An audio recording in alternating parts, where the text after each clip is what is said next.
Full on active थी, star campaigner है और वो सास भी कभी बहू थी के तुलसी के किरदार में भी फिर से नजर आने लगी हैं। अब जनरल सेक्रेटरी के रूप में लौटेंगी, उनका काम बढ़ जाएगा। आम आदमी पार्टी से आए संदीप पाठक को राष्ट्रीय सचिव बनाना भी चर्चा का विषय रहा। बीजेपी की नई टीम में यूपी, उत्तराखंड, गुजरात और पंजाब के नेताओं का खास ख्याल रखा गया है। नितिन नवीन की टीम में नौजवानों को जगह दी गई है। 65 में से 21 नेताओं की उम्र 50 साल से कम है। कुल 42 नेता 60 साल से कम उम्र के हैं। अब इसका क्या मतलब है, इसका क्या मैसेज है? नितिन नवीन की टीम में राज्यों का ख्याल किस तरह से रखा गया? अगले 4 साल में, माफ कीजिएगा, अगले साल यूपी में चुनाव होने वाले हैं, तो क्या इसीलिए यूपी के 2 मुस्लिम नेताओं को नितिन नवीन की टीम में जगह मिली है? बीजेपी की आईटी सेल में बदलाव क्यों किया गया? क्या छात्रों के आंदोलन का असर बीजेपी के संगठन पर दिखाई दे रहा है? इन सारे सवालों पर चर्चा करेंगे, लेकिन सबसे पहले आपको यह बता देता हूं कि बीजेपी की नई टीम क्या है, किसे क्या जिम्मेदारी मिली है। नितिन नवीन ने अपनी टीम में 13 वाइस प्रेसिडेंट, 8 जनरल सेक्रेटरी, 16 सचिव और 25 दूसरे मेंबर समेत कुल 65 लोगों को जगह दी है। इनमें 12 महिलाएं हैं। इस टीम में सबसे ज्यादा उत्तर प्रदेश से 8, मध्य प्रदेश से 6, महाराष्ट्र से 5, राजस्थान, उत्तराखंड, गुजरात से 4-4 और बिहार से 3 नेताओं को शामिल किया गया है। यूपी से 2 मुस्लिम चेहरों तारिक मंसूर और बासित अली को भी जगह दी गई है, जबकि 2 उपाध्यक्ष, 2 महासचिव, 2 सचिव और 2 मोर्चों के अध्यक्ष भी उत्तर प्रदेश से हैं। बीजेपी ने वंचित समाज के नेताओं को 40% भागीदारी दी है। नितिन नवीन की टीम में युवा और अनुभव का मिश्रण है। इस टीम की एवरेज एज 55 साल है। 40 साल से कम उम्र के 6, 40 से 49 साल के बीच के 15 और 50 से 59 साल की उम्र के बीच के 21 लोग टीम में शामिल किए गए हैं। अब झारखंड की बात करते हैं। झारखंड में कॉम्पिटिटिव एग्जाम में गड़बड़ियों और घोटालों का दायरा लगातार बढ़ता जा रहा है।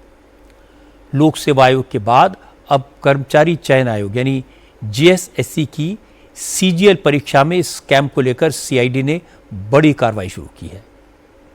सीआईडी की टीम ने आज रांची के नामकुंड इलाके में जीएसएससी के हेडक्वार्टर पर रेड की।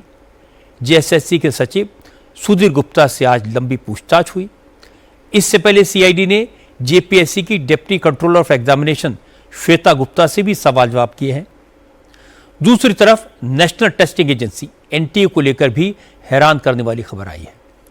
नीट का एग्जाम पेपर लीक होने के बाद पूरे सिस्टम को दुरुस्त करने का दावा किया गया, लेकिन आज पता लगा कि एनटीए ने 22 से 30 जून के बीच जो यूजीसी एनईटी का एग्जाम कराया था, उसके पेपर्स में भारी गड़बड़ियां थी।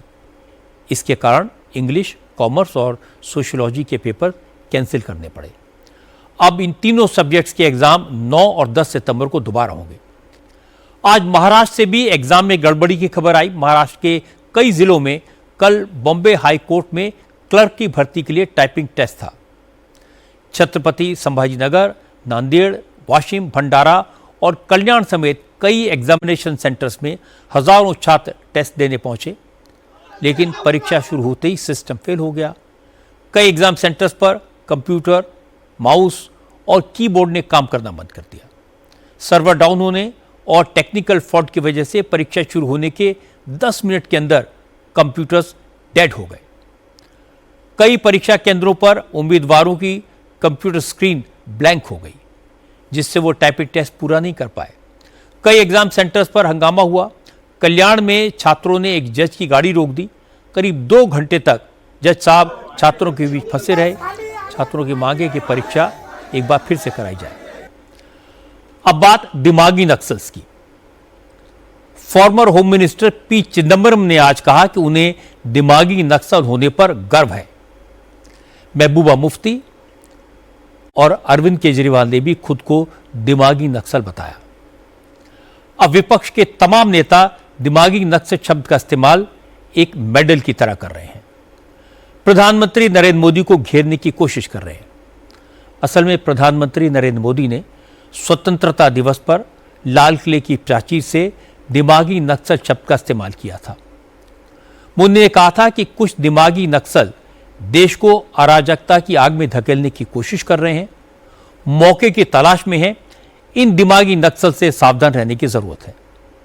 मोदी के भाषण पर सबसे पहला रिएक्शन आया कांग्रेस के बड़े नेता और देश के former home minister P Chidambaram का। चिदम्बरम ने ट्विटर पर लिखा कि I am proud to be a दिमागी नक्सल। दिमागी नक्सल के मुद्दे पर योग गुरु रामदेव का बयान भी आया। उन्होंने प्रधानमंत्री मोदी के बयान को सपोर्ट किया। स्वामी रामदेव ने कहा कि उन्हें सियासी बयानबाजी से कोई लेना देना नहीं है, लेकिन वो इतना जरूर कहेंगे कि लोकतंत्र में अराजकता के लिए कोई जगह नहीं है, हिंसा का कोई स्थान नहीं है। कुछ लोग बौद्धिक दृष्टि से वितंडा, बौद्धिक अराजकता देश में फैलाना चाहते हैं, वो ठीक नहीं है। बाकी तो राजनीतिक स्टेटमेंटों के पचड़े में मैं नहीं पढ़ना चाहता, लेकिन बौद्धिक अराजकता। अब बात वंदे मातरम विवाद की। स्वाधीनता दिवस के मौके पर राष्ट्रगीत वंदे मातरम के अपमान के मुद्दे पर सोनिया गांधी और राहुल गांधी की मुश्किलें बढ़ सकती हैं।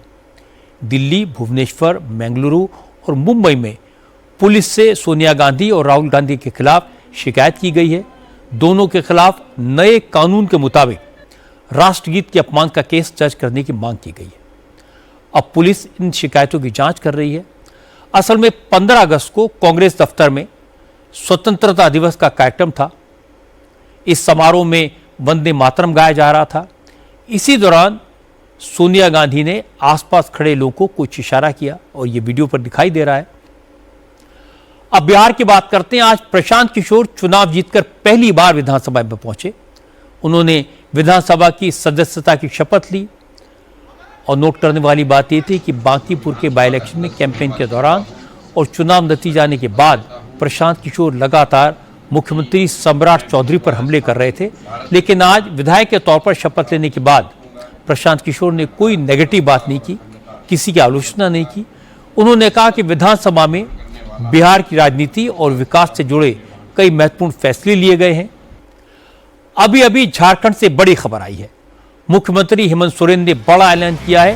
हेमंत सोरेन ने कहा कि टीडीपीएल की सारी परीक्षाएं रद्द होंगी। उन्होंने कहा कि सरकार समस्याएं सुलझाना चाहती है। बिहार से आज एक बुरी खबर भी आई। लखीसराय के प्राचीन शिव मंदिर के पास करंट की अफवाह फैली, भगदड़ मची, 7 महिलाओं की मौत हो गई, 25 से ज्यादा लोग घायल हो गए। यह दर्दनाक हादसा लखीसराय के अशोकधाम स्टेशन से मंदिर जाने वाले रास्ते पर है। उज्जैन के महाकाल मंदिर से भी भगदड़ की खबर आई। यहां भी करंट लगने की अफवाह फैली, जिसके बाद नाग चंद्रेश्वर मंदिर में दर्शन के लिए खड़े श्रद्धालुओं में भगदड़ मच गई। 13 श्रद्धालु घायल हो गए। असम में कानूनी तौर पर तलाक लिए बगैर दूसरी शादी करने वाले सरकारी कर्मचारियों की 20% सैलरी अब पहली वाइफ के अकाउंट में ट्रांसफर कर दी जाएगी। आज मुख्यमंत्री हिमंता बिस्वा शर्मा ने यह ऐलान कर दिया। हिमंता ने कहा कि उनकी सरकार प्राइवेट सेक्टर में काम करने वाले लोगों को भी इस नियम के दायरे में लाने पर विचार कर रही है। आज प्रेसिडेंट डोनाल्ड ट्रंप ने ओमान को अच्छी तरह धमकाया। ट्रंप ने कहा कि अगर ओमान स्टेट ऑफ हॉर्मुज में ईरान और अमेरिका के बीच आया, कोई रुकावट डालने की जरूरत थी, तो अमेरिकी फोर्सेस ओमान पर जबरदस्त अटैक करेंगी।